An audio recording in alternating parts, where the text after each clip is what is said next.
এবার এক একটা করে বুঝলেন, একটা আয়াতের ওয়াজ করে দেবে একটা, কারণ আপনাদের ক্যাপাসিটি আছে 250, আর আমি 500 গ্রাম মেরে বেরিয়ে যাবো মনীষা যাবে না। কত বোঝে তারা? এই 250 গ্রাম চা ধরে, 250 গ্রাম চা ধরে নেয়। এই 250 গ্রাম চা এতে ধরবে। আপনি 4 লিটার চা করে এর উপর দিয়ে দিয়েছেন, কি হবে বাবা? কি হবে? ধরবে তো না, নষ্ট হলো। নষ্ট হলো তো, পাশাপাশি আর কি হবে? এই চায়ের গুরুত্বটা, সম্মানটাও হারিয়ে ফেলবে। কোরআন হাদিসের ওয়াজ করতে পারলেই মৌলী সাহেব সাজা যায়। হতে গেলে আগে শরিয়ত বুঝতে হয়। 6666টি আয়াতে কারিমা আল্লাহ ইচ্ছা করলে একসঙ্গে হাবিবকে দিয়ে দিতে পারতেন না? পারতেন না? যদি বলবেন পারতেন না? আল্লাহ কদিন সময় নিয়েছেন জানেন? 6666টি আয়াত নাজিল করতে আল্লাহ নিজে 8395 দিন সময় নিয়েছে। বলুন সুবহানাল্লাহ। আয়াতের থেকে দিন বেশি। এখনকার মৌলী সাহেবরা ওয়াজ করতে আসলে 15টা, 14টা, 20টা, 30টা, 2 ঘন্টা ওয়াজ করছে, 2 ঘন্টায় কোরআনের আয়াত। কথা বলেন, জীবনে মাদ্রাসার চৌকাঠে পা দেননি আপনারা। 2 ঘন্টায় 20টা আয়াত দেওয়া মানে উল্টে প্রশ্ন করবেন, হুজুর আপনি 20টা আয়াতে কোনোদিন আপনার ওস্তাদ হুজুরের কাছ থেকে তাফসীর শিখেছিলেন? ও চোর না আসল ধরা পড়বে। এই করি তো সমাজ শেষ করে ফেলছে।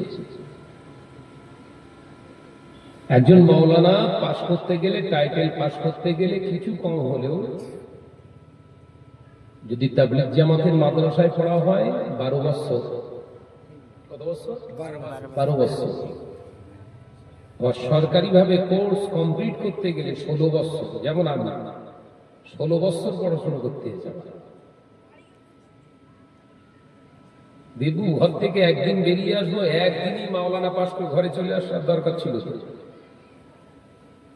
কথা বলে হতো না? তা যদি না হয় তাহলে এই 2 ঘন্টায় 20টা আয়াতের তাফসীর হবে কেন?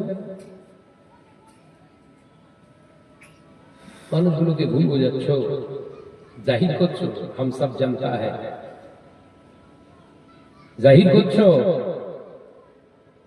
আবার মৌলী সাহেব এমনি ওয়াজ করে না, কত পারায়, সূরার নাম কি, কত পৃষ্ঠায়, কত নম্বর রুকু, নিচের লাইনে উপরের লাইনে সব বলছে।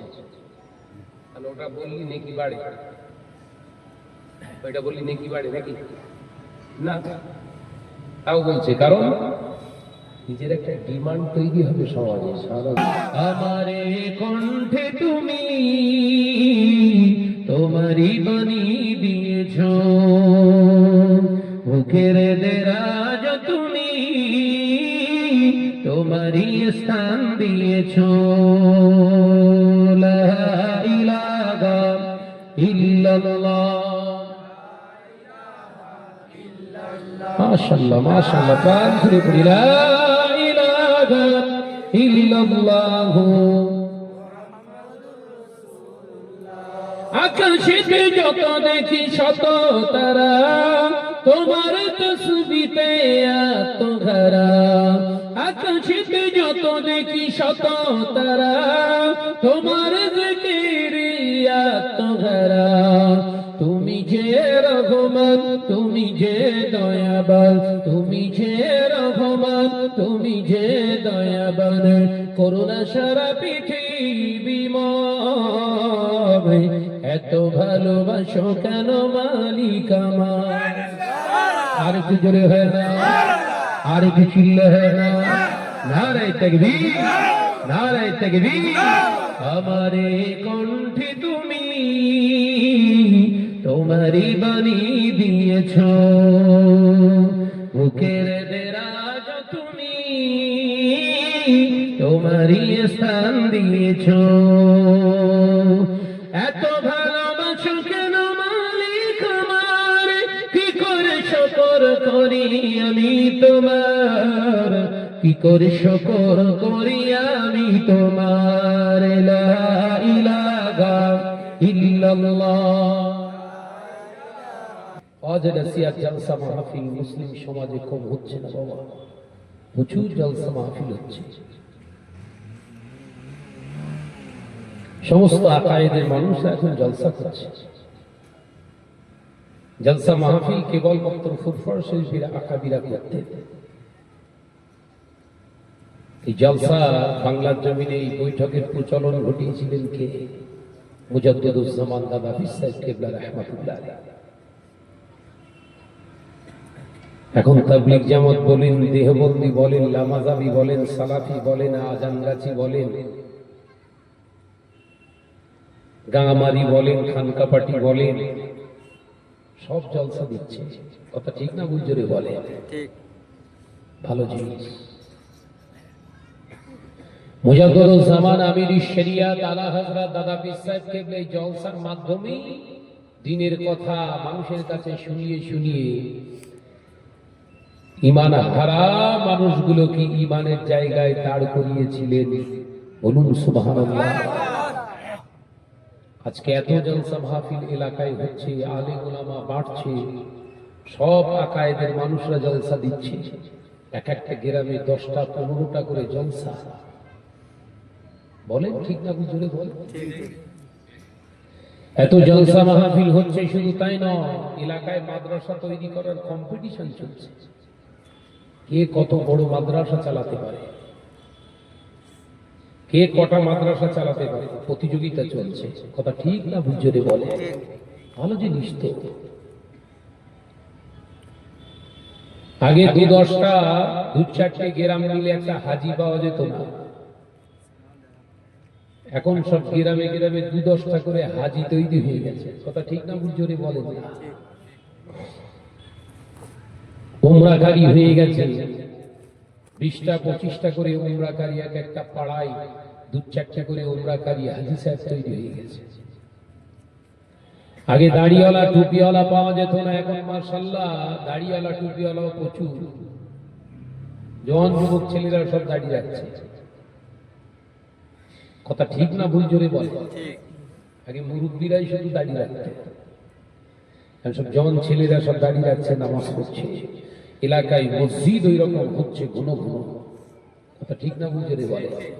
আর মসজিদ গুলো সব চাকচিক্যময়, নকশাওয়ালা, সব বিউটিশিয়ান মসজিদ তৈরি হচ্ছে। খেয়াল করে দেখুন, মুসলমানের সংখ্যা বেড়ে গেছে গোটা পৃথিবীতে। মোল্লাদের সংখ্যা হচ্ছে 200 কোটি।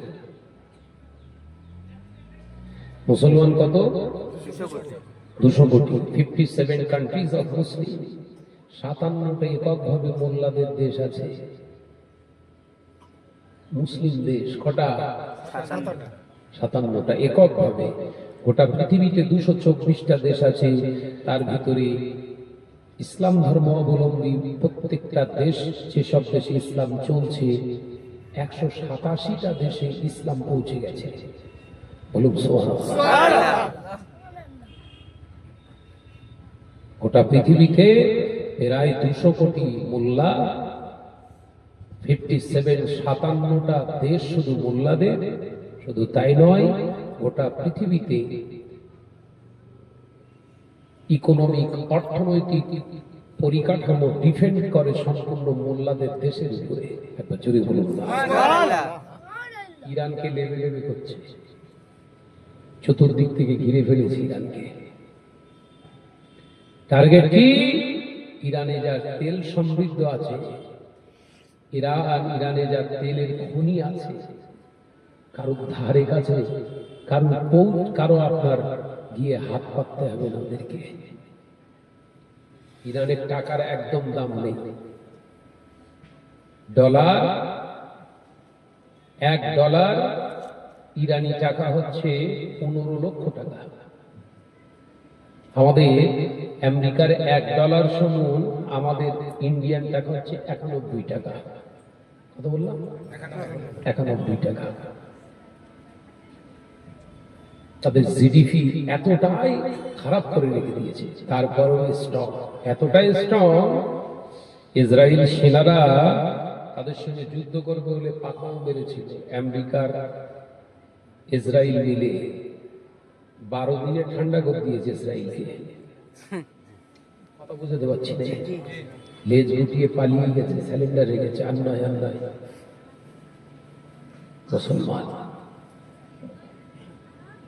তামাম পৃথিবীতে যদি এই মুসলমান 57টা রাষ্ট্র যদি ঐক্যের সঙ্গে হাতে হাত মিলিয়ে যদি একবার তারা বলে আমরা আর কোনো অমুসলিম দেশে আর বাণিজ্য করব না, তাদের কিচ্ছু যেয়ে আসে না। কিন্তু গোটা পৃথিবীর 3 ভাগের 2 ভাগ অন্ধকার হয়ে যাবে। কথা বুঝতে পারছি না, গোটা পৃথিবীর 2 ভাগ অন্ধকারে ডুবে যাবে, গাড়ির চাকা আর ঘুরবে না। তারপরেও এই জাতি লাঞ্ছিত, তারপরেও কারা বঞ্চিত? জাতি। ভাববেন না শাহনাজ ভাই রাজনীতির কথা বলতে এসছে, যার যেটা ভালো লেগেছে করে। ইসলামের উপরে আঘাত আসলে তখন কিন্তু আর মেনে নেবেন না। এখন যদি মেনে নেন, জানবেন আপনি নামে মুসলমান, নামে মুসলমান। কথা বোঝাতে পারলাম না? ইসলামের উপরে আঘাতের সঙ্গে কারোর সঙ্গে কোন রকম নমনীয়তা অবলম্বন করবেন না, জানবেন ওই ঝড় আপনার উপরেই চাপবে। দুনিয়ার জমিনে আল্লাহ পাক আমাদের পাখামো করার জন্য, দুনিয়ার জমিনে আমাদেরকে আল্লাহ মদ খাওয়ার জন্য, জুয়া খেলার জন্য আল্লাহ পাক দুনিয়ার জমিনে আল্লাহ সুদের কারবার করার জন্য, মেরে কেটে খাওয়ার জন্য, মদ খাওয়ার জন্য, গাঁজা টানার জন্য পাঠায়নি।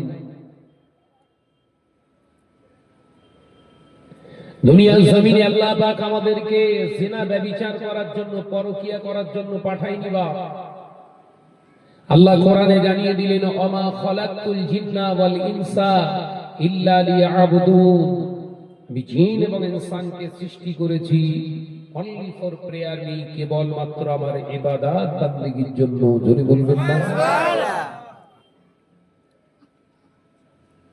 ইবাদত বান্দেগী মানে শুধু নামাজ নয়। আল্লাহ পাক আল্লাহ তাআলা কোরআন পাকের ভিতরে জানিয়ে দিলেন, ও আমার বান্দারা, আমি আল্লাহ দুনিয়ার জমিনে তোদের পাখাও মারার জন্য পাঠাইনি, পরের সম্পত্তি দখল করে খাওয়ার জন্য পাঠাইনি, গরিবের উপরে জুলুম করার জন্য আমি আল্লাহ তোকে পাঠাইনি, জিনা ব্যভিচার করার জন্য পাঠাইনি, আমি আল্লাহ লটারির ব্যবসা করার জন্য পাঠাইনি, লটারি কাটার জন্য আমি আল্লাহ পাঠাইনি। আমার বান্দা বান্দিরা, আমি আল্লাহ পাক মদ পান করার জন্য তোদের পাঠাইনি, আমি আল্লাহ সুদের কারবার করার জন্য পাঠাইনি। আমি আল্লাহ জানিয়ে দিচ্ছি, শোন, ইল্লা লিয়াবুদুন, কেবলমাত্র আমার ইবাদত বান্দিগির জন্য দুনিয়ার জমিনে আমি আল্লাহ তোদেরকে প্রেরণ করেছি। ইবাদত মানে শুধু নামাজ নয়, ইবাদত মানে শুধু রোজা নয়, ইবাদত মানে শুধু হজ নয়, ইবাদত মানে শুধু যাকাত নয়, ইবাদত মানে শুধু মসজিদ নির্মাণ করা নয়, ইবাদত বান্দিগি মানে আল্লাহ আল্লাহ শুধু জিকির করা নয়, ইবাদত বান্দিগি মানে শুধু কোরআন তেলাওয়াত নয়। আল্লাহ পাক এখানে মেনশন করে জানিয়ে দিয়েছেন, কেবলমাত্র আমার ইবাদত বান্দিগির জন্য পাঠিয়েছি। মেনশন করে দিয়েছে, ইবাদত ছাড়া কোনো কাজ করা যাবে না দুনিয়ায়। অনলি ফর প্রেয়ার মানে কি? কেবলমাত্র শুধুমাত্র আমার ইবাদত চলবে। একবার সুবহানাল্লাহ বলবেন। সুবহানাল্লাহ। শুধু যদি নামাজটা ইবাদত ধরে, রোজাটা ইবাদত ধরে, হজটা শুধু যদি ইবাদত ধরে, দান সদকাটা যদি শুধু ইবাদত ধরে, মসজিদ মাদ্রাসা যদি শুধু ইবাদত ধরে, ব্যবসা বাণিজ্য চাষ আবাদ কি করবে গো? কথা বলছে না কেন? বিবাহ করবে কে? বিবাহ করবে গো? সন্তান জন্ম দেবে কে? সন্তান পালন করবে কে? তার মানে ওইগুলোও হবে ইবাদত। একবার জোরে বলবেন না? দেশ পরিচালনা করবে কে? এলাকার এমএলএ কে হবে, এমপি কে হবে, মন্ত্রী কে হবে, ক্যাবিনেট মন্ত্রী কে হবে, স্বরাষ্ট্র দপ্তরকে সামলাবে, ওগুলোও হলো ইবাদত।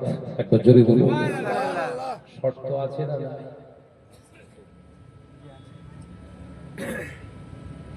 হে আমার বান্দা, আমি আল্লাহ চাষ করাটাও ইবাদত হিসাবে কবুল করব, ব্যবসা করাটাও ইবাদত হিসাবে কবুল করব, বিবাহ করাটাও ইবাদত হিসাবে কবুল করব, স্বামী স্ত্রীর মহব্বতটা ইবাদত হিসাবে কবুল করব, সন্তান জন্ম দেওয়াটাও আমি আল্লাহ ইবাদতে হিসাবে কবুল করব, রাষ্ট্র চালনা করাটাও আমি আল্লাহর দরবারে ইবাদত হিসাবে কবুল করব, পৃথিবীর জমিনে নেতা হবি, নেতা হওয়াটাও আমি আল্লাহ পাক ইবাদত হিসাবে কবুল করব, দুনিয়ার জমিনে ক্যাডার হবি, বিচার করবি, বিচার করাটা বিচারকের বিচার করাটা আমি আল্লাহর দরবারে ইবাদত হিসাবে কবুল করব। শর্ত ওয়াহিদা, একটাই শর্ত, একটাই শর্ত, ফাত্তাবিউনি ইহবিবিকুমুল্লাহ, আমার হাবিবের অনুসরণ করে করতে হবে। জোরে বলবেন না? সুবহানাল্লাহ। শর্ত কটা? জোরে বল না রে ভাই। একটা। রাগ হচ্ছে না তো? না। আল্লাহ বলেন যা কিছু করবি যেন নবী থাকে। নামাজ আদায় করতে গেলে খামখেয়ালির মতো নয়, নবী যেভাবে নামাজ আদায় করেছে ওইভাবে নামাজ আদায় করতে হবে, নইলে ইবাদত হিসাবে আল্লাহ কবুল করবেন না। সারাদিন রোজা রাখবে, নিজের ইচ্ছা মতো রোজা রাখলে হবে না, আল্লাহ নবী যেভাবে রোজা রেখেছে ওইভাবে রোজা রাখা আমার আপনার জন্য ইবাদত। সুবহানাল্লাহ। শুধু ইফতার করলে হবে না, আল্লাহ নবী যেভাবে ইফতার করেছে ওইভাবে ইফতার করাটা আল্লাহর দরবারে ইবাদত হয়ে যাবে। আল্লাহ নবী যেভাবে সেহরি করেছে ওইভাবে সেহরি করতে হবে, তবে আল্লাহর দরবারে ওই সেহরি আর ইফতারটা আল্লাহর ইবাদত হয়ে যাবে। এ নজরেরা, টাকা থাকলে হজ নয়, নবী যেভাবে হজ করেছে ওইভাবে হজ করলে তবে ইবাদত হিসাবে কবুল হয়ে যাবে। নবী যেভাবে যাকাত প্রদান করতে বলেছে ওইভাবে যাকাত আদায় করলে আল্লাহর দরবারে ইবাদত হবে। নবী যেভাবে ব্যবসা করেছে ওইভাবে ব্যবসা করলে এই ব্যবসাটা ইবাদত হয়ে যাবে। নবী যেভাবে নিকাহ করেছেন, বিবাহ করেছেন, ওই পদ্ধতিতে বিবাহ করলে ইবাদত হয়ে যাবে। আল্লাহ নবী যেভাবে স্ত্রীদেরকে মহব্বত করেছেন ওই রকম ভাবে আমাকে আপনাকে মহব্বত করতে হবে, তাহলে স্ত্রীর মহব্বত করাটা ইবাদত হয়ে যাবে। আল্লাহ নবী যেভাবে সন্তান দুনিয়া জমিনে জন্ম দিয়েছে ওইভাবে আমাদের সন্তান জন্ম দিতে হবে, তাহলে আল্লাহর দরবারে ইবাদত হয়ে যাবে। আল্লাহ নবী যেভাবে সন্তানদের নাম রেখেছে ওইভাবে আমাদের নাম রাখতে হবে, তাহলে নাম রাখাটা ইবাদত হয়ে যাবে। আল্লাহ নবী যেভাবে সন্তানদের পালন করেছে, শিক্ষা দিয়েছে ওইভাবে শিক্ষা দিতে হবে, পালন করতে হবে, তাহলে সন্তানের শিক্ষা দেওয়াটা পালন করাটা আল্লাহর দরবারে ইবাদত হয়ে যাবে। খামখেয়ালির কোনো জায়গা নেই। এবার বিশ্লেষণ করি হাদিসটা। এবার এই সাউন্ডটা কমা না, আমি ওই এক কাজ করবো, ওইটা একটু ঘুরিয়ে দিই, ওইটার পারবি তো ঠিক করতে, যে কানা ফেলে দিয়ে যায় যে কানে লাগছে। বিশ্বনবী ঠিক আছে, ঠিক আছে, ও জানে তা